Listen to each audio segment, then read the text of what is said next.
Hi guys, this is going to be a career slash work slash life related video. I want to give you 5 easy tips on how to get things done.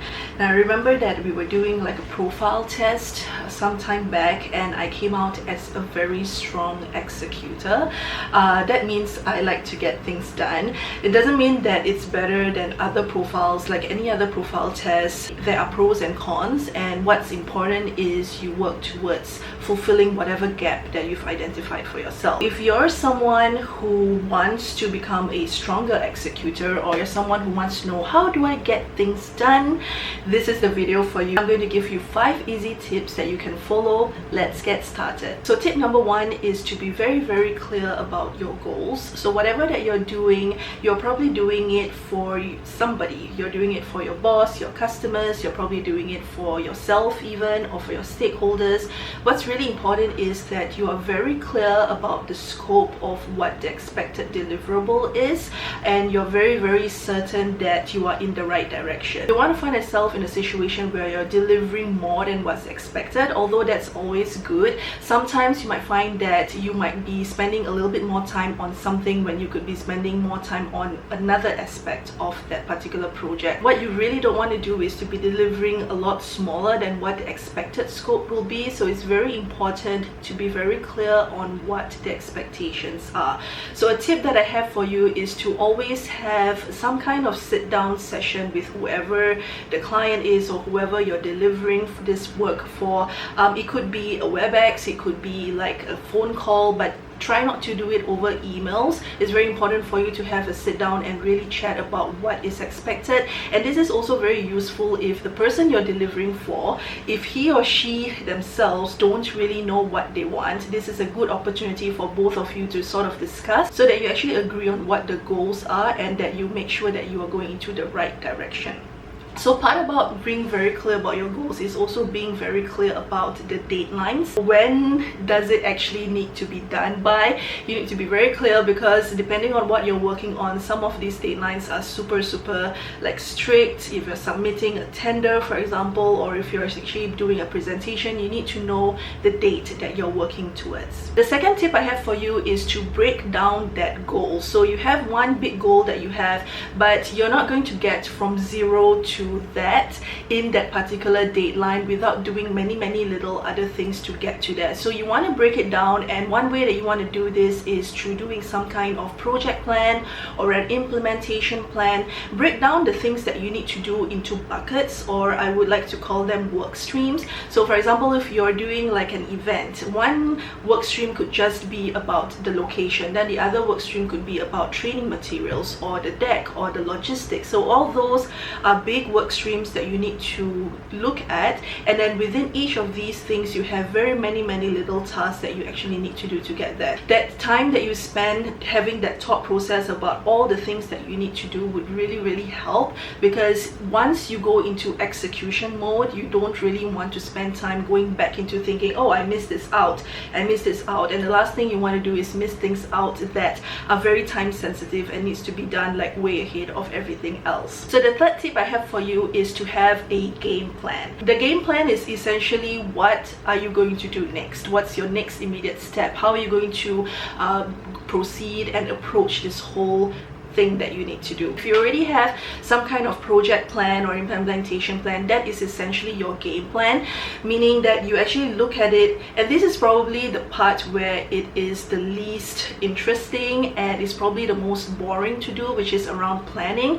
But it's very crucial to set aside those few hours to actually do that, because once you get it right, you actually know exactly what you need to do when it comes to execution. So the game plan is looking at what the priorities are, when certain things actually need to be done. You might want to move certain tasks around depending on what is crucial, what needs more time. One tip for you with regards to the project plan as well as the game plan is to actually run that through somebody who is close enough to this task, or is even the person you're delivering for, or it could be someone who is working on something quite equivalent to that, just so that this person, have a spa session with this person so that they will be able to tell you, oh, what did you think about that, did you think about this? Because it's always important to get perspectives, especially from people who have done it before, especially from people who are involved in different parts of your game plan. Now, my fourth tip for you is to have a to-do list. Now, I am a big fan of to-do lists. I live my life by to-do lists. It could be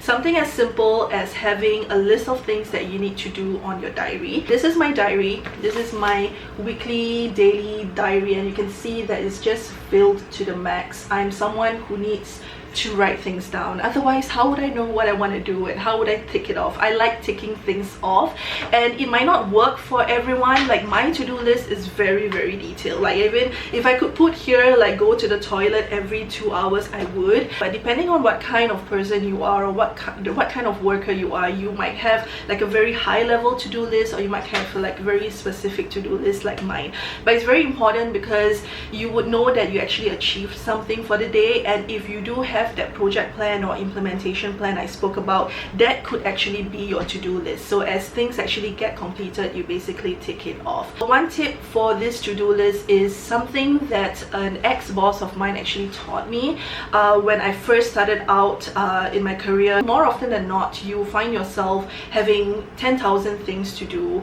10,000 priorities that you need to do, and they're all due like yesterday. What you do is, when you prepare your to-do list, do a realistic one. Do something that's reasonable, and have a mindset that before you knock off for the day, you want to tick off everything that's on your list. So if anything on your list is not done, you don't go home. So it forces you to be very reasonable in setting your to-do list for the day. My very last tip, it is to make sure that all your stakeholders and your partners that you need to actually perform a task are actually involved, and they're actually aligned with your goals and your game plans and everything. So more often than not, if you were to have like 10,000 things to do, you're probably not going to be the one doing it yourself. You probably need other people to deliver certain parts of it. So make sure that you have conversations with them. Make sure you share what your goals are, what your timelines are, so that they know that, okay, this is what I need to do to help you meet that, or this is what I need to do because it's part of my accountability or my scope.